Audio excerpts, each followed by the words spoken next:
Hello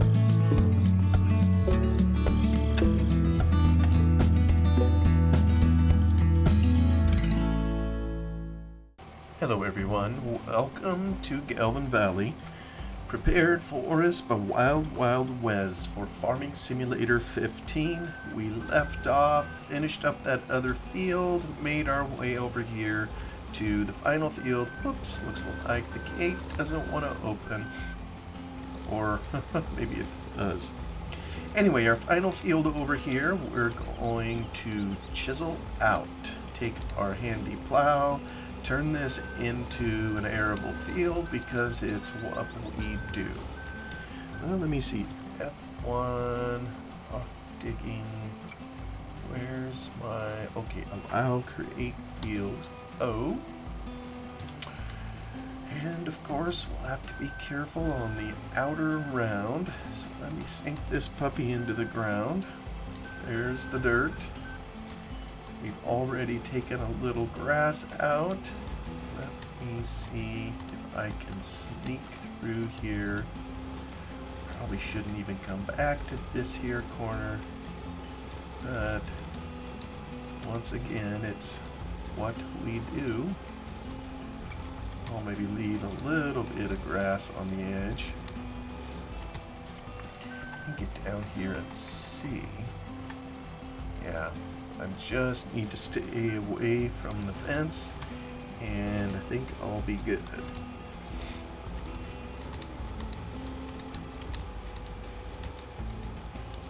Some of the fences I've gotten pretty close to in here, but actually I can't even see it at the moment. Where are you, fence?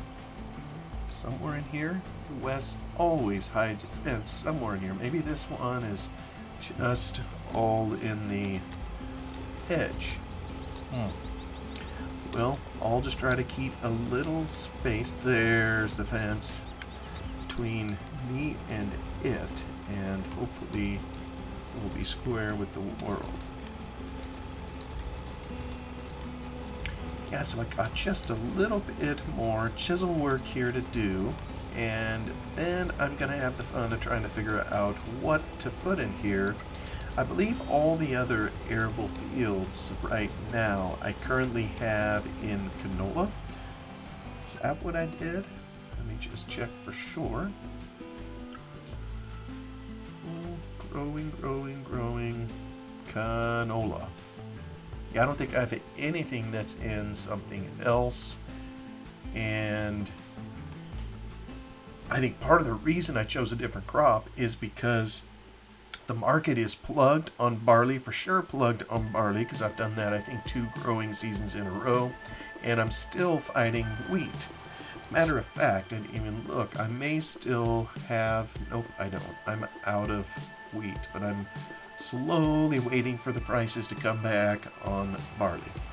So probably, you hate to just create another problem or compounding a problem, because all that property that I have currently in canola, that's going to create another glut on the market, if you will.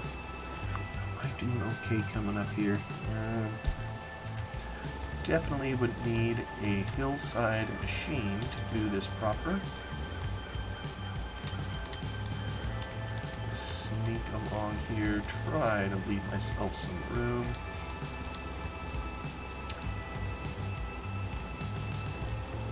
Just stay away from the fence. Some of them I think have gotten plenty close to. Alright, let me zoom out. Here's kind of another route into the field that we'll likely not use. Just kind of head around. The first lap, of course, is key. The rest of it, am I leaving too much? Maybe to some people I'm already taking too much and I should be leaving a larger grass area. Let me see, where's the fence now? Okay, he's coming along here.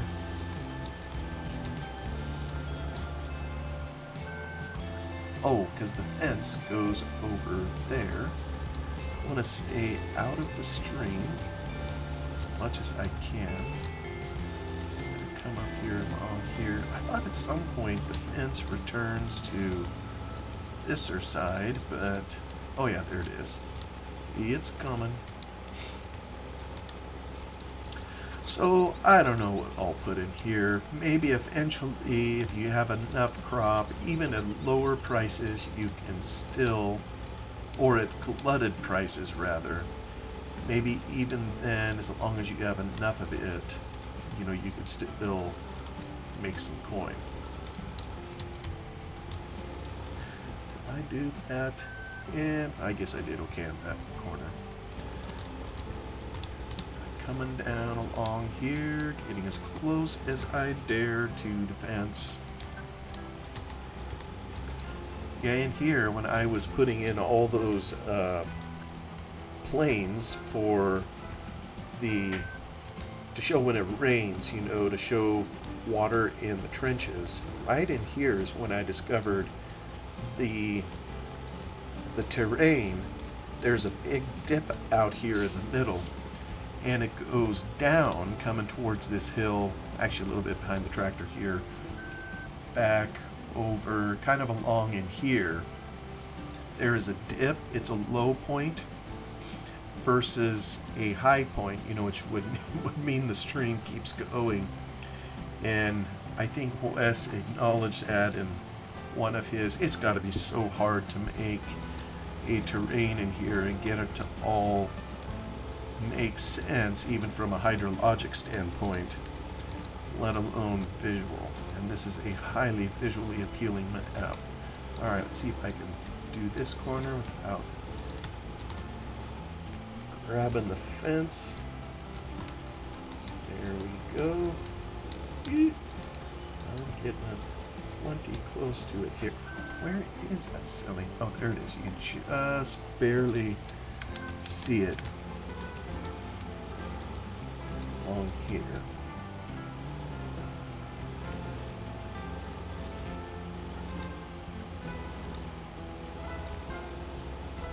Just gonna sneak up here.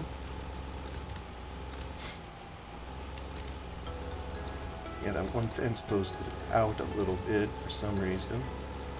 That's alright. I think so far I've been fortunate. I haven't tangled with a single one. Probably as soon as I say that, I'm going to end up plowing one through.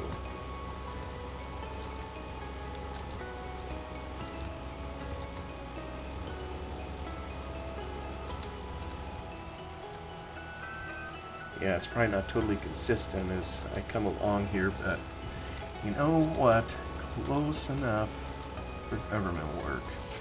Alright, one last little thing across the front here, and we will have our field.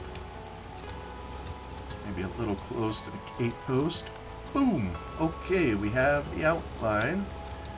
Now we'll work on cutting the interior.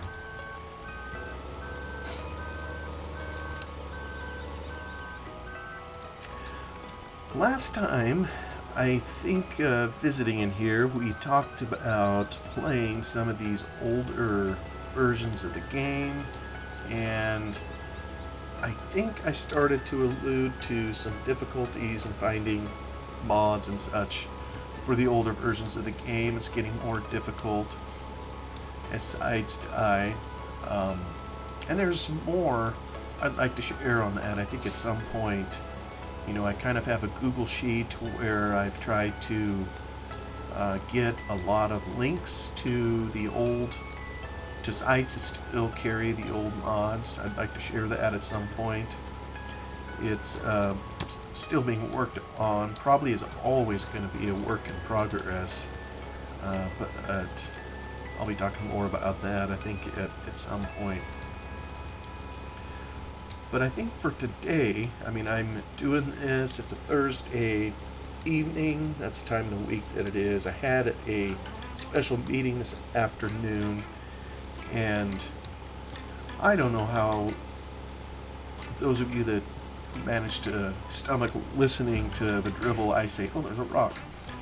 I don't know how it is for you, but sometimes, I just want to get through the day, try to get my work done, and not have extra stuff that I have to do, even if it's good for me, and in the line of work that I'm in, I'm a part owner of a small accounting firm, public accounting firm here in the state of Oregon. And, so we prepare tax returns for our clients. We help them build financial statements, business consulting, business transition, estates, all sorts of services we try to help our clients with, that are all things accounting. And, maybe most accountants are considered fairly dull folk without much imagination, whatever. And you all know from listening here that I'm no highfalutin speaker, that's for sure. But when you're in ownership of an enterprise, and I don't care what it is, you could be a farmer, you could be, have a carpet cleaning business, you could be a barber, or you could be a certified public accountant in practice here. It's still a business, and there's business principles that are at play. Whether it's the market trying to get customers to induce them to come to your door instead of your competitors, or employees, especially, in our business, we're very human capital intensive, where we rely on people and their brains to do the work we need to do. We do have computers. Those are probably the machines, if you will, that we use, and those also are very necessary, but it's very human capital intensive. And whether it's human capital intensive or you have a bunch of machines, if it's machinery intensive like it is in farming, the fact of the matter is, in order to run a business, there needs to be leadership. And if there isn't, your business is going to have trouble, and very likely, will cease to be a business at some point. I think the good book says something about, without a vision, the people perish. That's true of a nation. If you don't have good leaders in a nation, it's only a matter of time, and you won't have one. And I think it's similar for just a mom and pop business, or all the way to the largest enterprise or business that one could conceive. Leadership is important. But few of us are born leaders, or born with the talents and skills to be leaders. Some of it is learned kind of on the fly. Maybe that's how a lot of it is learned. And there are umpteen books out there written about the subject of leadership. And everybody, of course, I say everybody, all the book authors, the speakers, the people that claim to know what they're talking about, they all have their own unique spin on leadership and how it should be done, and so forth and so on. And it's interesting, if you read enough of these books over time and you compare kind of what you see in them with one another, sometimes they're at odds. Other times it's just a different way of stating the same thing or the similar thing, and some of it you flat out take with a grain of salt as to whether it's applicable or not. And there's always, the debate: how much of a person's success is luck, good fortune? How much of it is hard work? How much of it is skill, special knowledge that you have, and maybe to all of those a person says yes. I think in my experience, we all have experience, it's easy to pass off what someone else has as, well, that's just luck. And honestly, sometimes it is. Today at the meeting I was at, I heard of someone who, I don't know if he was an only child. He wasn't at the meeting, but I heard of him. His father had passed away, and he was left with $40 million. A sizable amount of money. And the person was commenting that because this person had received this inheritance, he all of a sudden thought he knew everything. And it's those kinds of people can be dangerous. I'd much rather listen to the person who obtained $40 million by their own work and their own skills. I'd far sooner hear from that person than someone who got $40 million because he happened to be born into the right family. And I'm sure I'm not alone on that. So it's just interesting putting all these things in there, and these books, that you can read on the topic of leadership. You could even call them a dime a dozen. They seem to change all the time, or there's new ones constantly coming out. That's what I mean. There's new ones always available.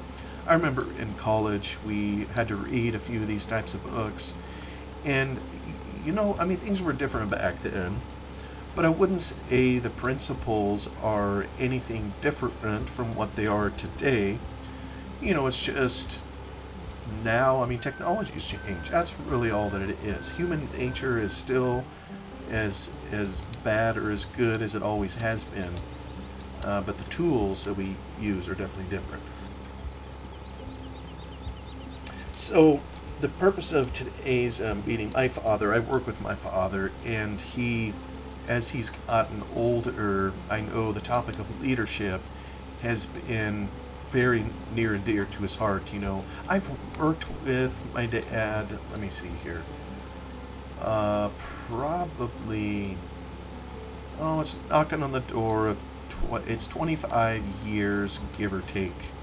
I think it'll be 25 years this summer if I'm doing my math correct. So it's been for quite a period of time, quarter century. And of course I've known my father my whole life. As I think on it now, given my age, fully half of my life this summer will have been spent working with him, day to day, and arm in arm, so to speak, just in things of running an accounting firm. So I've had opportunity to learn from his leadership style, and I would say he's not a highfalutin leader either. I would say he's better at it than I am. So he's probably learning more over time. He's probably better at it today than he was yesterday or in times past. And even, being over 70 years old, he's still learning, and he's still in the business. I know there's some people that their dream is to retire and kind of take off early, if you will. He's just kept going at it because I almost think he enjoys it more now than he even did in the past. As our little firm has grown and there's just been more opportunities, there's been the people that have come and worked and helped us, watching them grow in their professionalism and being able to pay them, a good wage and watch what they do with it, watching families start and build around it. It's just so incredibly gratifying to be able to witness that and to have a part in it, of these people's lives. I say that too as an owner and getting to be part of it.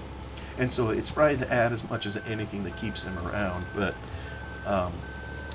I do know too he's more passionate about different things now than he probably was, when he was younger. Leadership being one of them. As a head leader of our firm, he's trying to groom us into leaders, his fellow partners. There's 4 or 5 of us, and to try to leave the firm in good hands, he obviously wants to make us to be as good of leaders as we can be too. But kind of like I was saying a little bit ago, not everybody is just a born leader. And, I don't know what all attributes we would say a leader should have.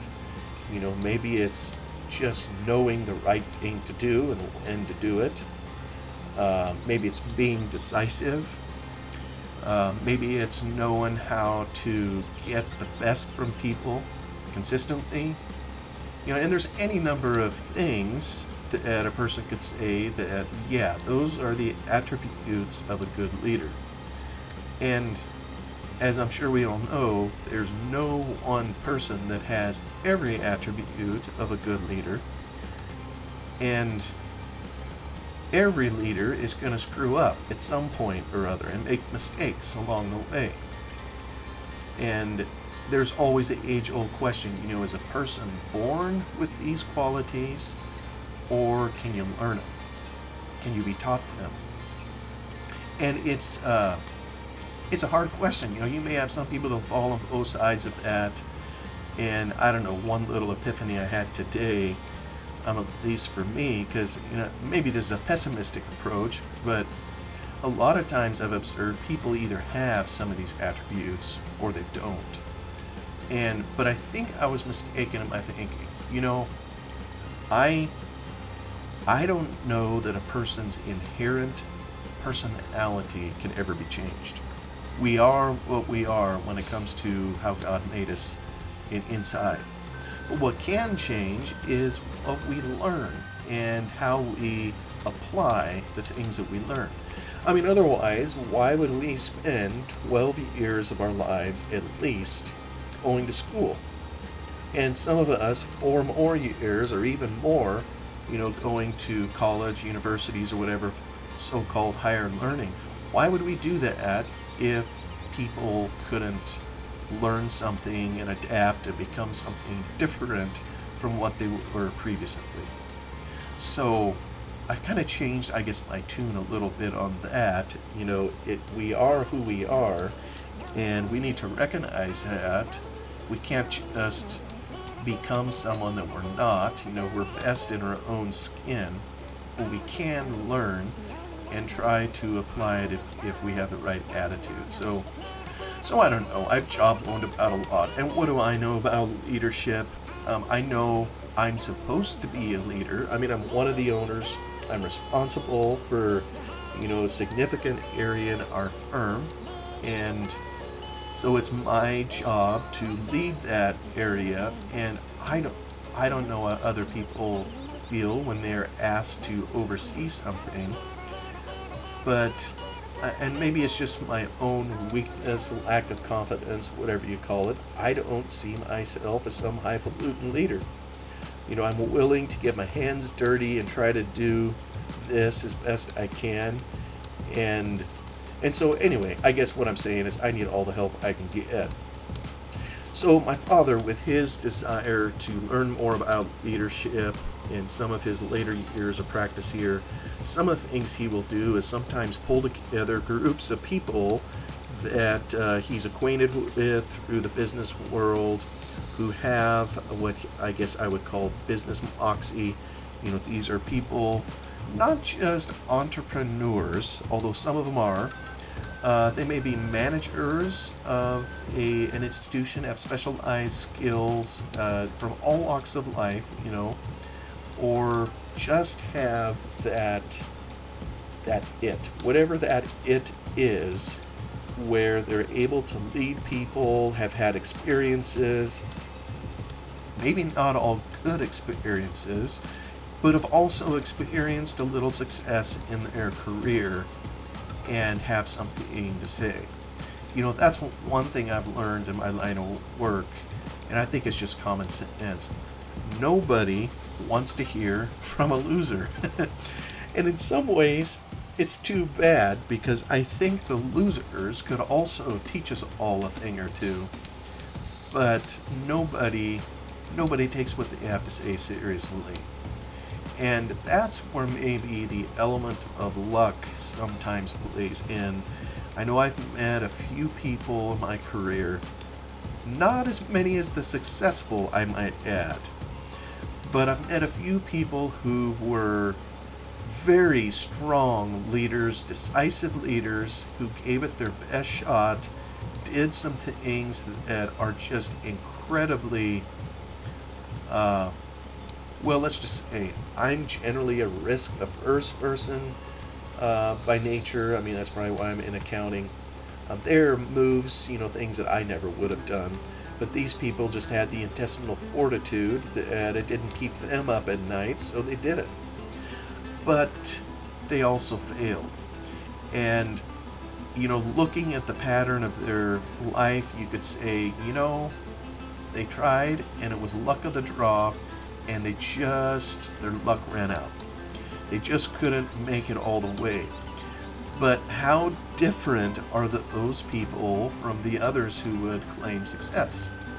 You look at any company, and if someone comes along and is its CEO and leads it, and increases share value or whatever the value of the company, how do we know it is that one person who did it? I'm not sure we can always say that it is. And you never know what might have been set up in the company beforehand, before that person got there, that contributed heavily to its success, and that kind of thing. Even like with our little accounting firm, I joined my father. He kind of went back out on his own, but he had been working for a long time just in the local community where we live. And when you build something from scratch, it is very, very hard to build it. And when others come in behind you, like I did, I joined my dad after he was already, 2, maybe 3 decades into what he was trying to build. And we've grown a lot, since I came on board and since some others have come on board. We've grown a ton. Well, is that because of me? Oh no, you'll never hear me claiming that. Yeah, I've been here to help, but I wasn't there when my dad was working very, very hard when there was just nothing, or he was working on trying to get his name out there, and it just took a long, long time to build trust, to build name recognition in the market, and all those buzzwords that you hear. So with me coming along in the second generation to think, well, hey, look how much we've grown, and to think that I did it without considering the sacrifices, my dad made coming before, well, I'd just be arrogant thinking, I had done something. So there's always those things too where you wonder, and it becomes intangible, hard to measure, and maybe at some level it shouldn't even be measured or attributed to a single person or group of people. Rarely is there anything in life where you could conclusively prove, yep, it's this one person and their effort that resulted in the success or loss, as the case may be, that we see.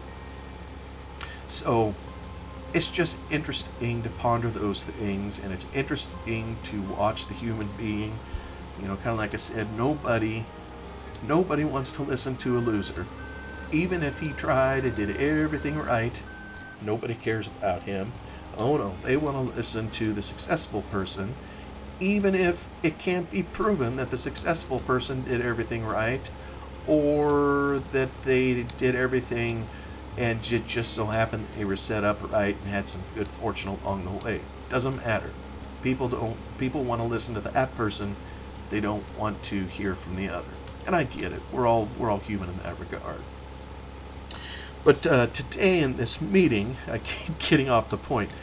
My father has set up meetings with these other people just to visit together, kind of in a neutral forum, if you will, amongst friends, confidentially, if you will, depending on what's shared, to help one another become better leaders, and maybe for advice, counsel, whatever it would be. So a lot of times when you set up meetings like this, it's hard to get everybody's schedules aligned, and not everybody can come.